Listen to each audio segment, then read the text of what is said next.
Blake's superheroes lived in a realm of fantasy and the supernatural, then there was another side to Blake, more deeply rooted in the gritty realities of everyday life in the streets and alleyways of his native city. In his songs of innocence and experience, written at exactly the same time, Blake addressed the same themes of oppression and liberation, but in simple poems, describing the social injustices he saw all around him.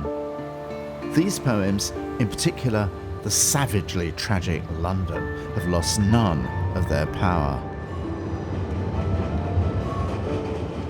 My name's Testament, and I'm a hip-hop artist, rapper, beatboxer, and Blake means a lot to me. You hear London, that's an angry young man poem, sort of with 16 lines giving an autopsy of why London has fallen off and died.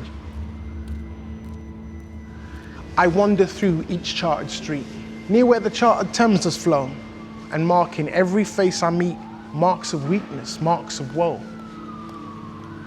In every cry of every man, in every infant's cry of fear, in every voice, in every band, the mind-forged manacles I hear. How the chimney sweepers cry, and every blackening church appalls, and the hapless soldier's sigh runs in blood down palace walls. But most through midnight streets I hear how the youthful harlots curse, blast the newborn infant's tear, and blights with plagues the marriage hearse.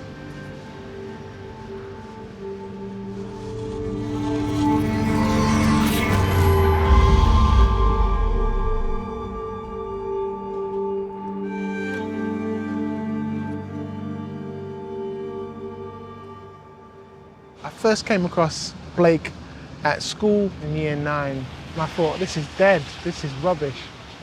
But then later, as I grew up and I sort of came across him again, I realized that what he was talking about was really relevant.